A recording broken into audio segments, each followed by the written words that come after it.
Assalamualaikum warahmatullahi wabarakatuh. Baik, sebelumnya perkenalkan nama saya Nurul Komaria dengan NIM 2410631111028. Saya mahasiswi semester 4, Prodi Pendidikan Agama Islam, Fakultas Agama Islam. Di sini saya akan menyelesaikan tugas UAS saya dengan mata kuliah Filsafat Pendidikan dengan dosen Dr. Iqbal Aman Muzaki MPD. Langsung saja, yang pertama itu soal pertama, demokratisasi pendidikan kerap dianggap sebagai jalan menuju keadilan dan kesetaraan belajar. Analisislah bagaimana prinsip-prinsip demokratisasi pendidikan dapat diterapkan dalam konteks pembelajaran pendidikan agama Islam di sekolah umum. Lalu evaluasilah tantangan utama dalam penerapannya di era digital saat ini. Analisis penerapan demokratisasi pendidikan dalam PAI di sekolah umum melalui yang pertama itu kesetaraan belajar. Apa sih kesetaraan hak belajar itu?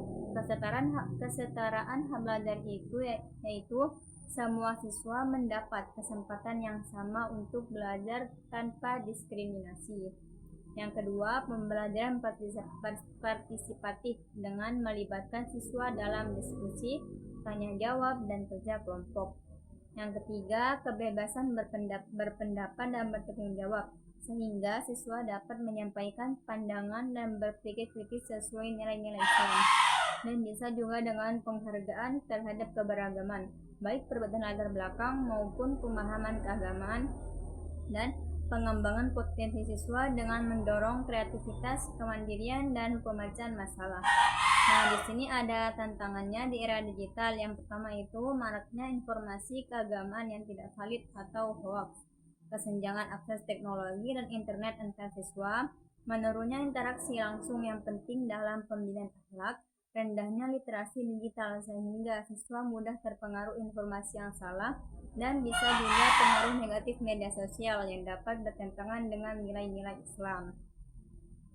Selanjutnya, soal yang nomor 2 yaitu Ibnu Khaldun memandang pendidikan sebagai proses bertahap yang memperhatikan aspek akal dan adab. Sintesiskan konsep pendidikan Ibnu Khaldun tersebut dengan model pembelajaran PAI berbasis kurikulum merdeka, dan bagaimana Anda akan mengaplikasikan sintesis ini dalam rancangan pembelajaran PAI di kelas menengah pertama atau SMP. Nah, sintesisnya konsep pendidikan ilmu Khaldun dalam kurikulum merdeka dalam PAI yaitu menekankan bahwa pendidikan harus dilakukan secara bertahap sesuai perkembangan kemampuan peserta didik, serta menyeimbangkan akal atau intelektual dan adab atau karakter. Hal ini sejalan dengan kurikulum merdeka yang berpusat pada siswa, mengembangkan kompetensi sekaligus karakter melalui pembelajaran yang bermakna. Aplikasinya itu dalam pembelajaran PAI di SMP. Yang pertama, materi diajarkan dari konsep sederhana atau yang lebih kompleks sesuai tingkat perkembangan siswa. Yang kedua, siswa diberi kesempatan aktif mencari, menganalisis, dan mempresentasikan informasi keagamaan untuk mengembangkan akhlak. Yang ketiga, guru menanamkan adab melalui pembiasan sikap jujur, disiplin, tanggung jawab, dan toleransi dalam proses pembelajaran menggunakan metode project based learning, misalnya proyek kampanye akhlak mulia atau budaya saling menghormati di sekolah. Dan bisa juga dengan penilaian pada pengetahuan, tetapi juga pada sikap dan penerapan nilai-nilai Islam dalam kehidupan sehari-hari. Contoh rancangan pembelajarannya itu materinya kejujuran dalam Islam. Yang pertama tuh siswa mengamati kasus ketidakjujuran di lingkungan sekitar. Yang kedua, diskusi kelompok mengenai dalil Al-Quran dan hadis tentang kejujuran. Yang ketiga, membuat proyek poster atau video kampanye budaya jujur. Yang terakhir yaitu presentasi hasil proyek dan refleksi penerapan kejujuran dalam kehidupan sehari-hari. Selanjutnya, soal yang nomor 3 yaitu Kiai Haji Ahmad Dahlan menekankan pentingnya integrasi ilmu agama dan sains dalam pendidikan. Evaluasilah relevansi pandangan ini dalam menghadapi tantangan dekadensi moral di kalangan pelajar saat ini. Selanjutnya, jelaskan satu desain pembelajaran PAI yang mencerminkan semangat integratif tersebut. Nah, di sini saya akan menjelaskan evaluasi relevansi pandangan Kiai Haji Ahmad Dahlan. tentang integrasi ilmu agama dan sains yang sangat relevan untuk menghadapi dekadensi moral pelajar saat ini. Pendidikan tidak cukup hanya memberikan pengetahuan akademik, tetapi juga harus membentuk karakter dan moral. Dengan menggabungkan nilai-nilai Islam dan ilmu pengetahuan, siswa tidak hanya cerdas secara intelektual, tetapi juga memiliki etika dalam menggunakan ilmu dan teknologi. Hal ini sangat penting untuk menghadapi masalah seperti penyalahgunaan media sosial, perundungan, ketidakjujuran, dan rendahnya tanggung jawab. Desain pembelajaran PAI integratif yaitu yang pertama contohnya temanya itu tentang etika bermedia sosial dalam Islam. Tujuannya itu apa? Tujuannya itu untuk siswa memahami dampak penggunaan media sosial berdasarkan ilmu pengetahuan dan ajaran Islam. Kegiatannya yaitu yang pertama, siswa mengamati data atau kasus tentang dampak negatif media sosial. Yang kedua, menganalisis kasus menggunakan Al-Quran dan hadis tentang menjaga lisan, kejujuran, dan tanggung jawab. Yang ketiga, diskusi kelompok mengenai cara menggunakan media sosial secara bijak. Yang keempat yaitu membuat poster atau video kampanye yang berjudul dengan bijak bermedia sosial. Selanjutnya, setelah kegiatan akan diadakan penilaian, pengetahuan, partisipasi diskusi, dan produk proyek. Selanjutnya, soal yang nomor 4 yaitu Kiai Haji Hasyim Asy'ari menekankan pentingnya akhlak dalam pendidikan dan sikap tawadu terhadap guru, dan analisislah pemikiran ini dalam konteks pengembangan karakter siswa dalam pembelajaran PAI dan bagaimana penerapan nilai-nilai ini dapat mengatasi kritis keteladanan guru di era modern. Nah, di sini analisis pemikiran Kiai Haji Hasyim Asy'ari dalam pengembangan karakter siswa yaitu Kiai Haji Hasyim Asy'ari menempatkan akhlak sebagai tujuan utama pendidikan dan menekankan pentingnya tawadu. Apa sih tawadu itu? Tawadu adalah hormat dan rendah hati kepada guru. Dalam pembelajaran PAI ini, nilai-nilai berperan penting untuk membentuk siswa yang sopan, disiplin, bertanggung jawab, dan menghargai ilmu serta orang yang mengajarkannya. Penerapan dalam pembelajaran PAI yaitu bisa dengan membiasakan sikap hormat kepada guru dan sesama teman, bisa dengan menanamkan adab dalam berbicara, bertanya, dan berdiskusi, bisa dengan mengintegrasikan pendidikan karakter dalam setiap materi PAI, dan juga bisa dengan memberikan contoh nyata perilaku akhlak mulia dalam kehidupan sehari-hari. Selanjutnya, mengatasi krisis keteladanan guru di era modern. Nilai-nilai Kiai Haji Hasyim Asy'ari tidak hanya ditunjukkan kepada siswa, tetapi juga kepada guru. Guru harus menjadi teladan atau uswah hasanah dalam sikap, perilaku, dan profesionalisme. Jika guru menunjukkan kejujuran, kedisiplinan, tanggung jawab, dan akhlak yang baik, siswa akan lebih mudah meneladani nilai-nilai tersebut.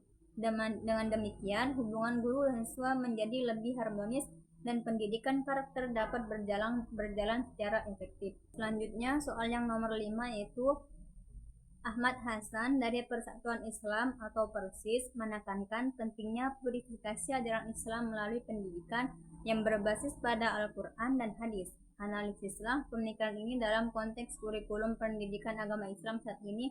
Apakah pemikiran tersebut lebih mendukung konservatisme atau reformisme dalam pendidikan? Dan berikan argumentasi. Nah, analisis pemikiran Ahmad Hasan dalam kurikulum PAI saat ini menekankan bahwa pendidikan Islam harus berlandaskan Al-Quran dan hadis serta menghindari praktik keagamaan yang tidak memiliki dasar yang kuat. Dalam kurikulum PAI saat ini, pemikiran tersebut relevan karena mendorong siswa memahami ajaran Islam berdasarkan sumber utama, berpikir kritis terhadap tradisi, dan membiasakan penggunaan dalil dalam memahami masalah keagamaan. Nah, apakah pemikiran tersebut lebih mendukung konservatisme atau reformisme dalam pendidikan? Pemikiran Ahmad Hasan cenderung lebih mendukung reformisme dalam pendidikan. Argumentasi saya itu ia bisa mengajak umat kembali kepada Al-Quran dan hadis secara langsung, bukan sekadar mengikuti tradisi atau pendapat lama tanpa kajian kritis.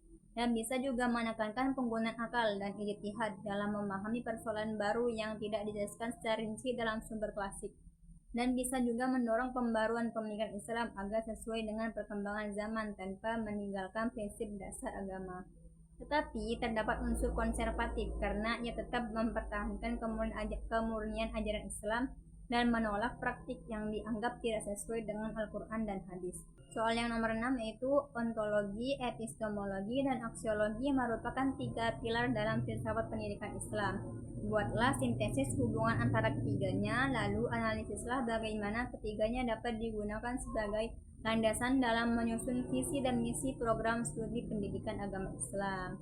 Sintesis ontologi, epistemologi, dan aksiologi dalam filsafat pendidikan Islam yaitu ontologi itu membahas hakikat manusia, ilmu, dan pendidikan dalam Islam. Manusia dipandang sebagai hamba Allah dan khalifah di bumi. Kemudian kalau epistemologi itu membahas sumber dan cara memperoleh ilmu, yaitu melalui Al-Quran, hadis, akal, pengalaman, dan ijtihad.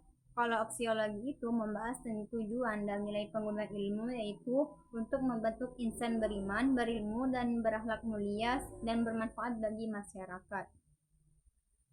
Ketiganya ini saling berkaitan. Ontologi menentukan apa yang dipelajari, epistemologi menentukan bagaimana ilmu diperoleh, dan sedangkan aksiologi menentukan untuk apa ilmu digunakan. Penerapan dalam visi misinya itu yang pertama visi. Visinya menjadi program studi unggul dalam menghasilkan pendidik PAI yang profesional, berlandaskan nilai-nilai Islam, berwawasan keilmuan, dan berakhlak mulia. Landasan filosofisnya ya kalau yang ontologi ini berorientasi pada pengembangan manusia sebagai hamba dan khalifah Allah. Epistemologi mengintegrasikan ilmu keislaman, ilmu pendidikan, penelitian, dan teknologi. Yang terakhir itu aksiologi menghasilkan lulusan yang mampu menerapkan ilmunya untuk kemaslahatan umat dan bangsa. Misinya itu yang pertama menyelenggarakan pendidikan PAI berbasis Al-Quran, hadis, dan perkembangan ilmu pengetahuan. Yang kedua mengembangkan penelitian dan kajian pendidikan Islam yang inovatif. Yang ketiga membentuk lulusan profesional, religius, dan berintegritas. Dan yang terakhir itu melaksanakan pengabdian kepada masyarakat untuk mewujudkan nilai-nilai Islam dalam kehidupan sosial. Selanjutnya soal yang nomor 7 itu Syekh Naqut Al-Attas memperkenalkan konsep ta'dib sebagai orientasi utama pendidikan Islam. Evaluasilah konsep ini dalam perbandingannya dengan tujuan pendidikan nasional. Bagaimana konsep ini dapat diterapkan dalam penyusunan RPP pada mata pelajaran pendidikan agama Islam. Nah, evaluasi konsep tadi Syekh Naqut Al-Attas dan hubungannya dengan tujuan pendidikan nasional itu menurut Syekh Naqut Al-Attas, ta'dib adalah proses pendidikan yang menanamkan adab atau akhlak, disiplin, dan kesadaran akan posisi yang benar terhadap Allah, manusia, dan ilmu. Tujuan pendidikan bukan hanya transfer pengetahuan, tetapi pembentukan manusia yang berilmu dan berakhlak. Konsep ini sejalan dengan tujuan pendidikan nasional, yaitu mengembangkan peserta didik agar menjadi manusia yang lebih beriman, bertakwa, berakhlak mulia, dan cerdas. Perbedaannya, Al-Attas lebih menekankan pembentukan adab sebagai inti pendidikan, sedangkan tujuan pendidikan nasional mencakup aspek yang lebih luas termasuk kompetensi akademik dan keterampilan. Penerapan dalam penyusunan RPP PAI yaitu contoh materi kejujuran dalam Islam. Tujuan pembelajarannya yaitu siswa memahami dalil kejujuran dan siswa juga mampu menunjukkan perilaku jujur dalam kehidupan sehari-hari. Kegiatan pembelajarannya itu guru menjelaskan konsep kejujuran berdasarkan Al-Quran dan hadis. Siswa menganalisis contoh perilaku jujur dan tidak jujur. Yang ketiga, diskusi dan refleksi tentang pentingnya kejujuran di sekolah dan di rumah. Dan yang terakhir itu pembiasaan praktik jujur dalam tugas dan integrasi sehari-hari. Penilaiannya yaitu yang pertama pengetahuan. Pengetahuannya dengan cara pemahaman materi dan dalil. Yang penilaian dengan sikap yaitu kejujuran, tanggung jawab, dan kedisiplinan. Kemudian penilaian keterampilan yaitu kemampuan menerapkan nilai kejujuran dalam kehidupan nyata. Kemudian soal yang terakhir yaitu nomor 8. Ismail Raji Al-Faruqi mengusulkan islamisasi ilmu pengetahuan sebagai pendekatan dalam pendidikan tinggi Islam. Berdasarkan pandangannya, rancanglah atau jelaskan satu model pembelajaran interdisipliner antara PAI dan ilmu sosial, misalnya sosiologi atau ekonomi, yang bisa diterapkan di sekolah. Model pembelajaran interdisipliner APAI dan ilmu sosial berdasarkan Islamisasi ilmu Al-Faruqi. Menurut Ismail Raji Al-Faruqi, ilmu pengetahuan tidak boleh dipisahkan dari nilai-nilai Islam karena pembelajaran harus mengintegrasikan ilmu agama dengan ilmu umum agar siswa mampu memahami realitas sosial berdasarkan perspektif Islam. Model pembelajarannya itu PAI dan ekonomi. Temanya ekonomi syariah dan perilaku konsumtif remaja. Tujuan pembelajarannya yang pertama yaitu siswa memahami konsep konsumsi dalam ilmu ekonomi. Yang kedua, siswa menganalisis perilaku konsumtif remaja berdasarkan ajaran Islam. Yang ketiga yaitu siswa mampu menerapkan prinsip hidup hemat dan bertanggung jawab. Langkah pembelajarannya yang pertama, eksplorasi masalah. Guru menyajikan data tentang perilaku konsumtif remaja dan tren belanja online. Kemudian integrasi ilmu. Yang pertama, dari sisi ekonomi, siswa mempelajari konsep kebutuhan, keinginan, dan pengelolaan keuangan. Yang kedua, dari sisi PAI, siswa mengkaji ayat dan hadis tentang larangan israf atau berlebihan dan pentingnya hidup sederhana.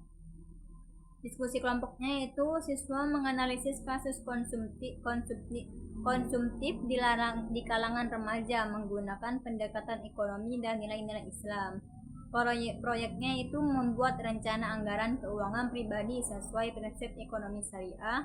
Refleksinya, siswa menyimpulkan bagaimana ilmu ekonomi dapat digunakan sesuai tuntunan Islam. Kemudian hasil yang diterapkan itu yang pertama memahami konsep ekonomi secara ilmiah, yang kedua memiliki kesadaran moral dalam mengambil keputusan ekonomi, dan yang terakhir itu mengintegrasikan pengetahuan umum dengan nilai-nilai Islam dalam kehidupan sehari-hari. Mungkin cukup dari saya, mohon maaf bila ada kesalahan. Assalamualaikum warahmatullahi wabarakatuh.